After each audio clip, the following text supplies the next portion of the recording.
Allah subhanahu wa ta'ala reminded us in the Quran repeatedly about that moment. Do you know what's the definition of death? What is the definition of death? People say, the end of life. It's not. I mean, we all know it's not the end of life. It's just the beginning of a new stage in our lives, that's all. We know that people who are dead have a different type of life, have a different type of feelings, they go through different experiences, but they're alive. It's a different type of life. So what's the difference? Death, in simple words, is the end of choice. That's it, period. Death is the end of choice. Reflect upon that. Think about it. Throughout this world, throughout this life, you have choice, and that's what Allah has given you. That's how Allah has favored you over everything else. You have choice. The moment you die, choice is taken away. After death, you don't make any decisions. It's done. It's done. And subhanAllah, there are two types of choice. There's choice that is given to humanity in general. Muslim and non-Muslim. People who worship Allah and people who worship graves and people who worship trees and people who worship their desires. They're all given this kind of favor, which is choice that we talked about. But it's limited because there are things we cannot control.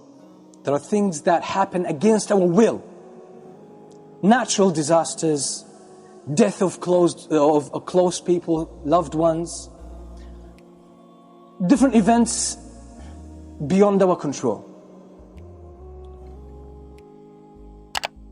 Those who practice this first gift well, with a sense of responsibility, Allah has given me the choice, I'll make the right choice. I will make the right choice. So you start making the right choices in this life. Once you die, Allah will take you to a higher level of choice, and that's on the Day of Judgment.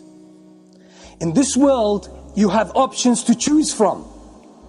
On the Day of Judgment in paradise, for people who handle this responsibility, the way Allah loves, they will get a high level of choice in paradise.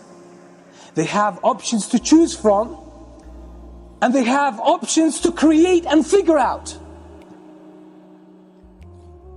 The Prophet ﷺ said about the people of paradise, that whatever goes through their minds, any idea that goes through their minds, Allah will make it real for them. That's a higher level of choice. Allah subhanahu wa ta'ala says in Surah Ar-Rahman, هَلْ جَزَاءُ الْإِحْسَانِ إِلَّا الْإِحْسَانِ. Is the recompense of goodness and perfection anything other than goodness and perfection? Absolutely not. You're dealing with Allah subhanahu wa ta'ala, the most generous. So think about your life. Now this khutbah is not to entertain you. It's not to give you some new information. Khutbah does not teach you. Khutbah puts things in perspective.